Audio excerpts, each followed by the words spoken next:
Hörmətli və dəyərli xanımlar, bugün sizləri Azərbaycan milli mətbəxinin ən önəmli şirniyyatlarından biri hesab olunan şəkərbura haqqında öz bildiklərimi A-dan Z-ə qədər sizinlə nəzərinizə çatdıracağam. Vaxt itirmədən başlayaq. Şəkərburaların gözəl çıxması üçün ən önəmli nüanslardan biri də un seçimidir. Bugün mən 15 şəkərbura hazırlayacağam. 15 şəkərbura üçün lazım olan ərzaqları sizin nəzərinizə çatdırmaq istəyirəm.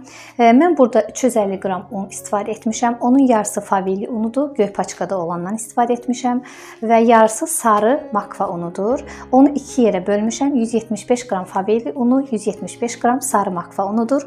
Burada önəmli seçimlərdən biri də yağın ağ olmasıdır. Əgər şəkərburalarınızın çox ağ çıxmağını istəyirsinizsə, ağ rəngdə yağdan istifadə etməlisiniz. Və önəmli seçimlərdən biri də simitandır. Simitanın yağlı olmağı çox önəmlidir. 25%li xama istifadə etsəz daha gözəl olar. 1 ədəd yumurta istifadə edəcəm. Ağlı, sarılı, 1 paçka vanil, 1 çimdik duz, 1 çimdikdən çox az maya istifadə edəcəm, yarım çay qaşığı şəkər tozu. Su gedə də bilər, getməyə də bilər. O unun keyfiyyətindən asılı olan bir şeydir. Bir nüansı da nəzərinizə çatdırmaq istəyirəm ki, şəkərbura üçün istifadə etdiyimiz bütün ərzaqlar soyuq halda olmalıdır. Şəkərburaların hazırlanmasına artıq başlayırıq. İlk öncə unumuzu qabımıza əlavə edirik. Daha sonra soyuq halda olan ağ rəngdə yağdan istifadə edəcəm və bunu umaç halına gətirməliyəm.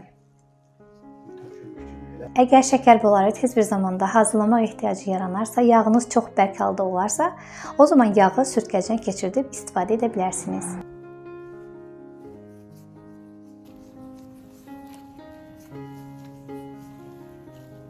Unla yağımızı umac etdikdən sonra umacın tam hazır olmasını bilmək üçün biraz ovucumuza götürürük, sıxırıq. Əgər belə halda qalırsa, o zaman umacımız hazırdır. Şəkərburaların ağ olmasının əsas səbəblərindən biri də simitan, yumurta, vanil, duz, şəkər tozu və mayanı ayrı bir qabda qarışdırıb, daha sonra umacımızı əlavə etsək daha məqsədə uyğun olar. 100 qram xama, 25% yağlı, 1 ədəd yumurta, vanil, 1 çimdik duz, 1 çimdikdən az maya, yarım çay qaşığı şəkər tozu. Bunların hamısını bir qaba əlavə etdikdən sonra yumurtanın rəngi tam açılana qədər qarışdıracağıq. Qarışımımız artıq tam hazırdır. Gördüyünüz kimi yumurta içərisindən rəngi tamamilə açılıb. Artıq hazırladığımız bu qarışımı umacımıza əlavə edə bilərik. Burada 2 xörək qaşığı soyuq su var. Hər iki soyuq suyu əlavə etmirəm. Ola bilər ehtiyac olsun, ola bilər ehtiyac olmasın. O unun keyfiyyətindən asılıdır. İndi isə xəmirimizi yoğurmağa başlayaq.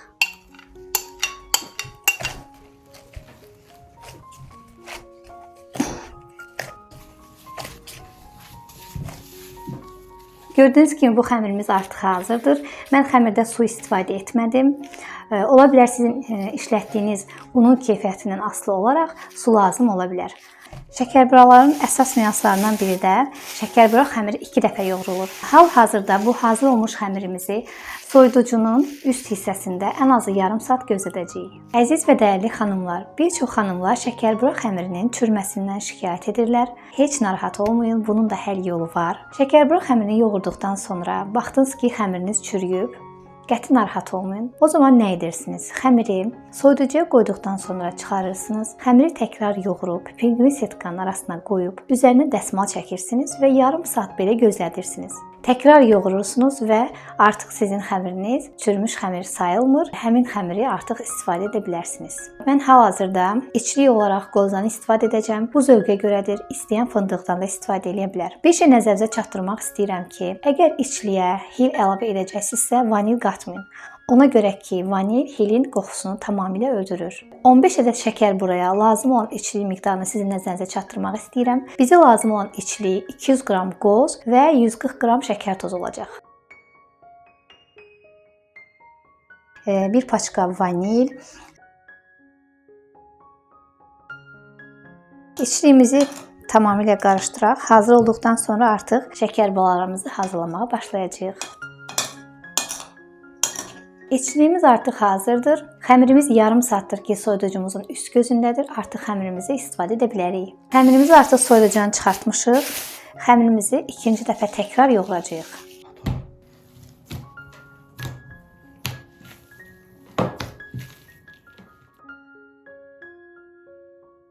Xəmirimizi ikinci dəfə təkrar yoğurduq. İndi isə xəmirimizi kündələrə ayırırıq.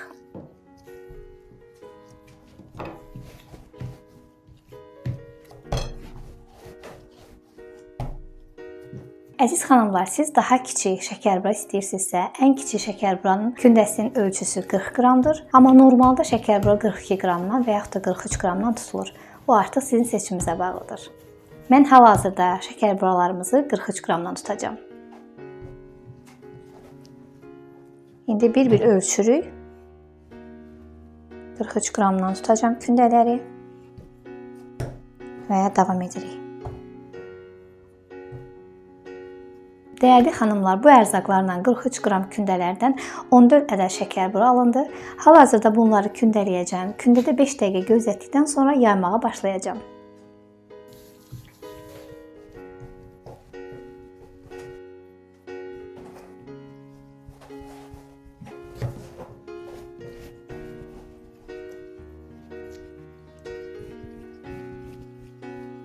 Gördüyünüz kimi kündələrimiz artıq hazırdır.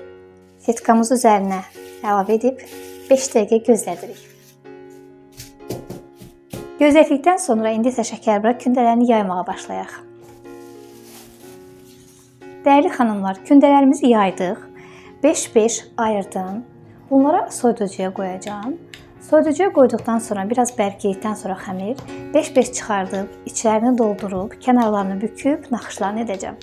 Bu nə üçündür? Siz hamısını birdən-birə çıxartdığınız zaman artıq o xəmir yağını buraxdığına görə siz onun kənarını bükə bilmirsiniz, içərisini doldura bilmirsiniz. Naxışlar üzərində qalmır. Ona görə qalmır ki, o yağını buraxır, xəmir yumşalır. Onun üçün də bu xəmirləri qoyuruq soyuducuya, 5-5 çıxardıb işləyirik.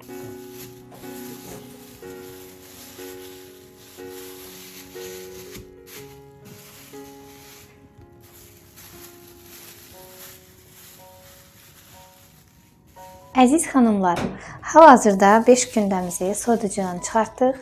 İndi isə başlayırıq bunların içərisini doldurub kənarlarını bükməyə.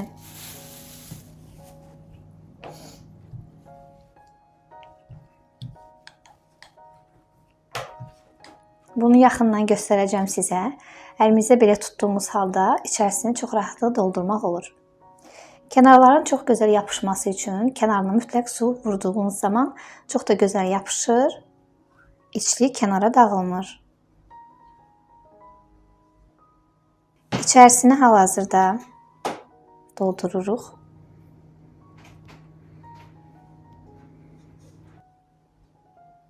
Yanımıza bir dəsmal mütləq qoyuruq ki, əlimiz içliyi kənarlarına vurub, kənarların açılmasına icazə verməsin. Yenə içliyi bastırırıq, kənarından başlayırıq bükməyə. Yenə içərisində boşluq olarsa, içliyi əlavə edirik.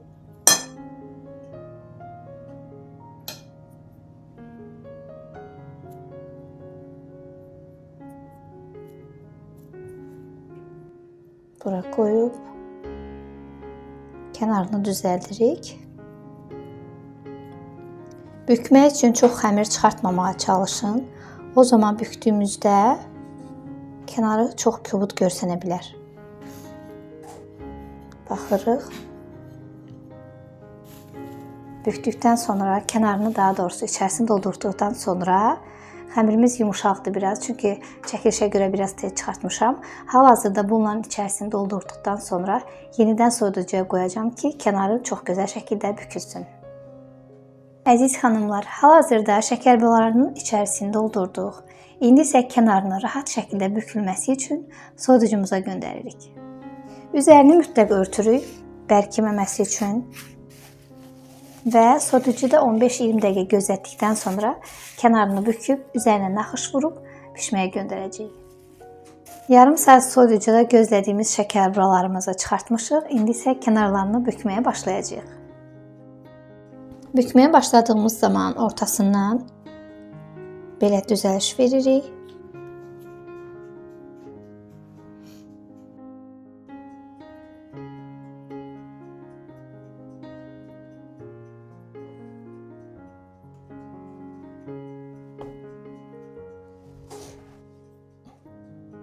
Bükdüyümüz zaman necə edirik? Sıx olmağını istəyirsə, birinci basırıq belə. İkincini dartıb yuxarı çəkirik. İndi videoda yaxından göstəriləcək, görəcəksiniz. Belə davam edirik. Yenə buna forma veririk. Bükdükdən sonra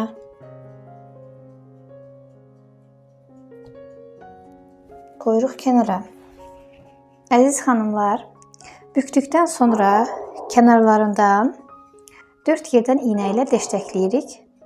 Havasının çıxması üçün bu mütləqdir. İndi isə naxışlamağa başlayırıq. Əlimizlə buralarını düzəldirik. Başlayırıq naxışlamağa. Şəkərburanın burasından başlayırıq naxış etməyə. O zaman şəkərbura çox estetik görünür. Buradan başlayarsınızsa şəkərbura sanki yarımçıq görsənir. Başlayırıq buradan. Qoyduq. Dartdıq. İkincini dartdıq önə. Çox yox. Üzdən götürürsünüz və davam edirsiniz. Yenə dartırsınız önə. Şəkərburanı naxışlayarkən dərindən götürmək olmaz. Sadəcə üzdən. Götürüb dartırsınız qabağa.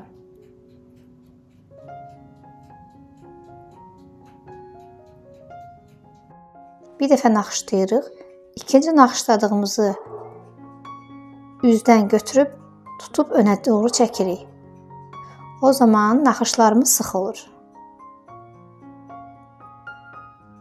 Şəkərburanı naxışlayarkən çox dərindən götürmürük. O zaman şəkərburanın topuşluğu itə bilər. Sadəcə üzdən.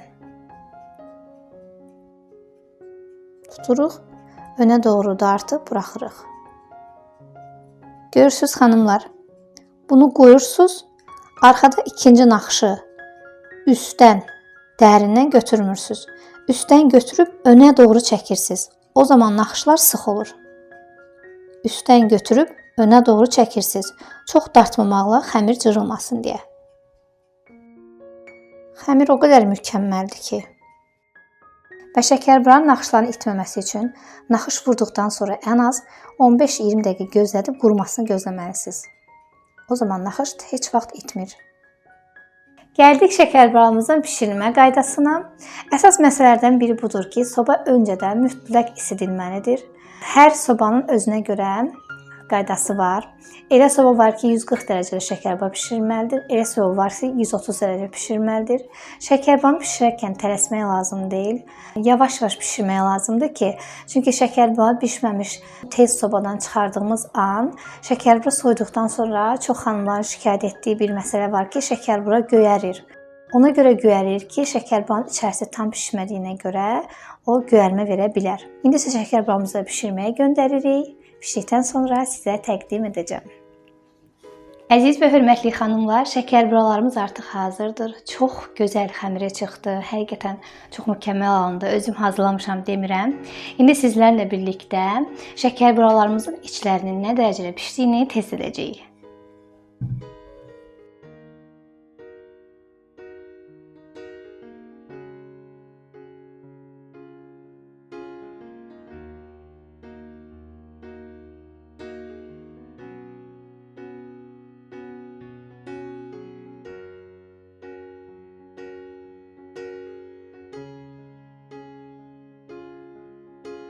Hörmətli və dəyərli xanımlar, bir nüansı nəzərinizə çatdırmaq istəyirəm ki, mən onlayn və əyani şəkildə dərslər keçirəm. Bu dərslərə şəkərbura, paxlava, badambura, şirin qoğal, şor qoğal, qat-qat xəmirin hazırlanması, İrəvan kətəsinin bir neçə növü və s. və ilaxır dərslər keçirəm.